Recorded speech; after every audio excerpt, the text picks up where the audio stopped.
Hey there everyone, AJ back again for the Mighty Gluestick channel. Let's take a wandering walk through the forest, shall we? The sun's going down, the heat of the day is being drawn up from the rich loam, fallen logs sprouting all types of mushrooms and toadstools, chirping frogs. Long grass and saplings give way to tufts of reeds and thick spongy moss. You hear the trickling of a small stream and wind through the clumps and mounds of a forest marsh. You are now in mortal danger. Welcome to the territory of the Death Lantern, otherwise known as the Will-o-wisp, or as you will come to know them, the Bogart.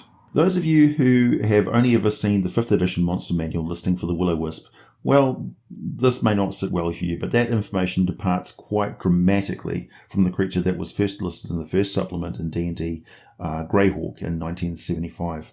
The term Will-o-wisp comes from wisp, a bundle of sticks, or paper, sometimes used as a torch, and the name Will thus meaning Will of the Torch. The term jack-o'-lantern, or Jack of the Lantern, originally referred to the will-o-wisp, and they have been, until 5th edition, just decided differently to, did they learn nothing from 4th edition?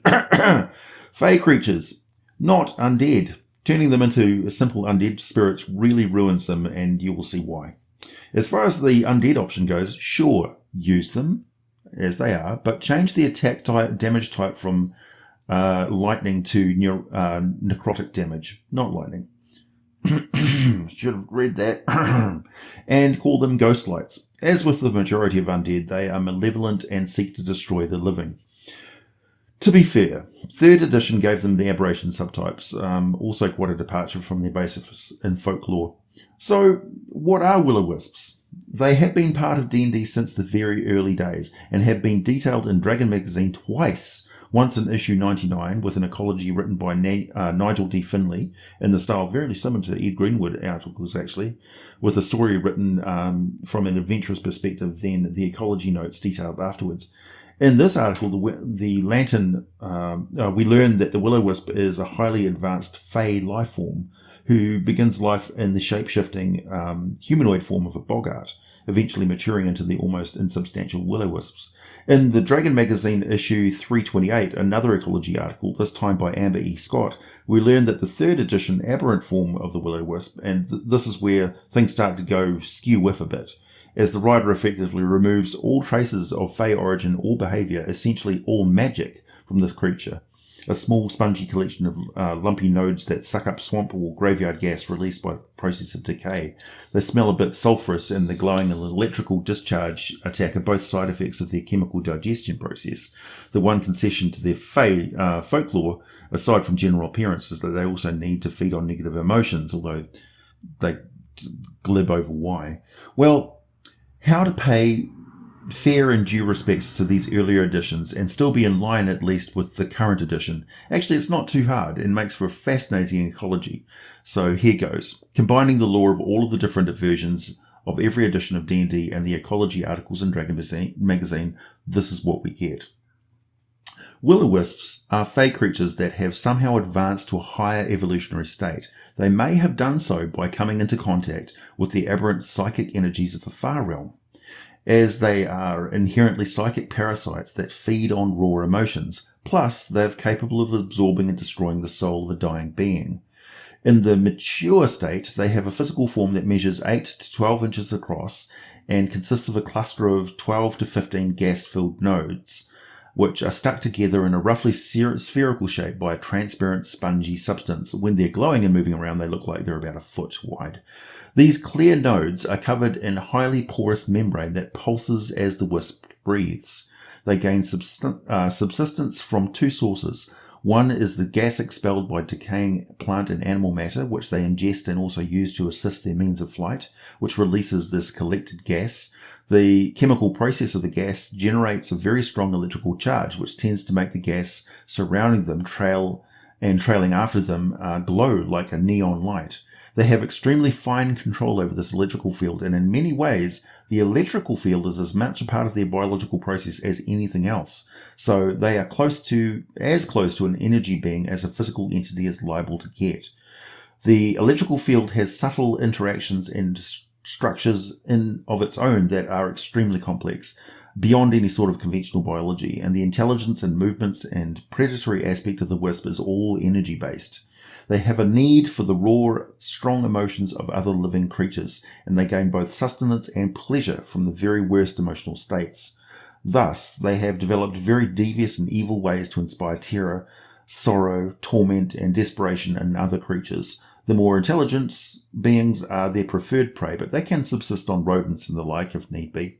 The very important and unique ability of the wisp is to both store and retrieve energy from the negative material plane.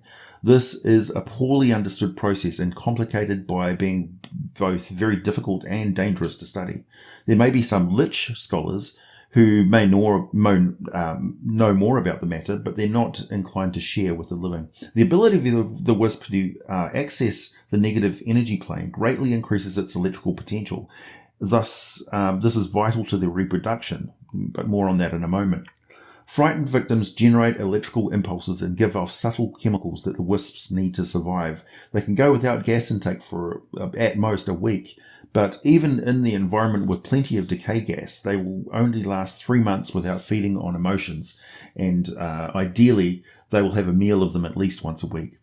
The reproductive process and development of the will-o-wisp is spectacular.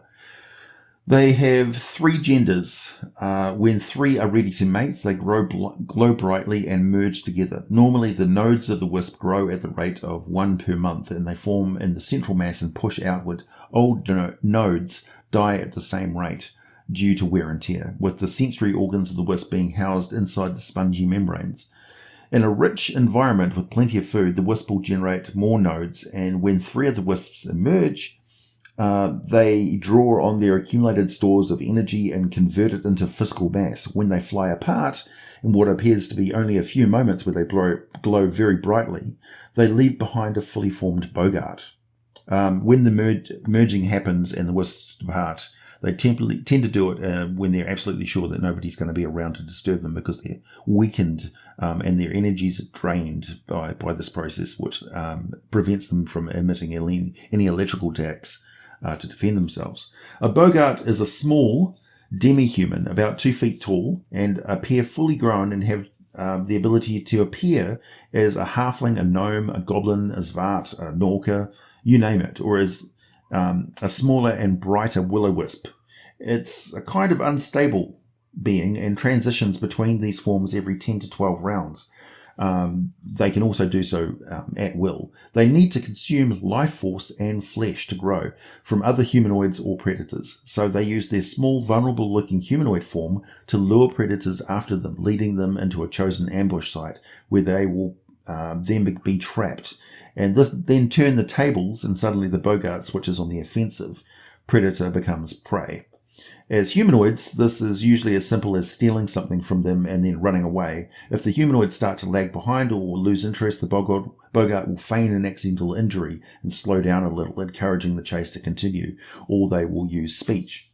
Bogaerts start off small and physically puny, but they have some inherent control over energy and psychic powers, although along with a slowly developing link to the negative material plane.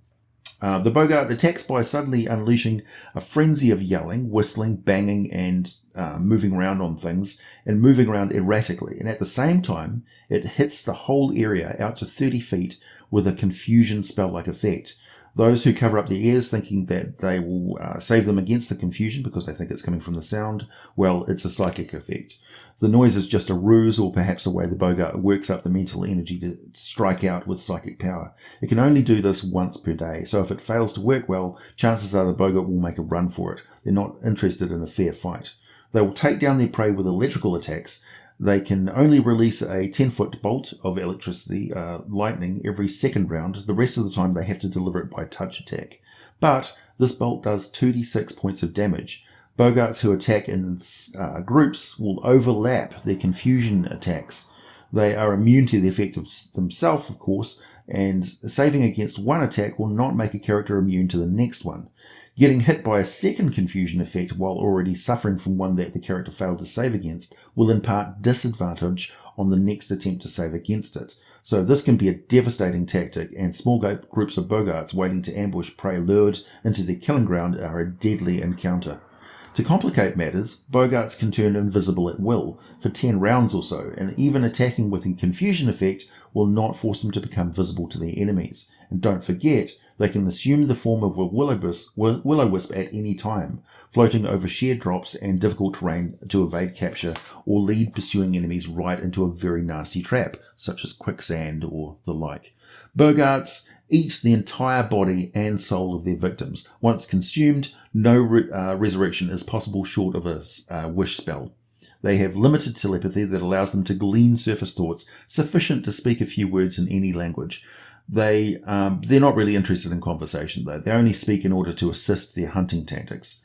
They are able to become fully intangible in will-o-wisp form and pass through solid objects no more than 2 feet thick, such as a stone wall. They'll also pass through living objects, but they can never pass through metal, as it will fatally ground their electrical charge, killing them. They have infravision out to 60 feet, and they actually grow in size the more they feed, but instead of becoming large creatures, they just shunt this additional matter in energy form into the negative material plane, storing it there for later use. When they reach full maturity, they turn into will-o-wisps and never return to humanoid form. They no longer have any need to feed on flesh and bone. In theory, a will-o-wisp could transform into a huge shape-shifting, fey humanoid with wicked mental powers, but they don't. Or at least this has never been observed to happen.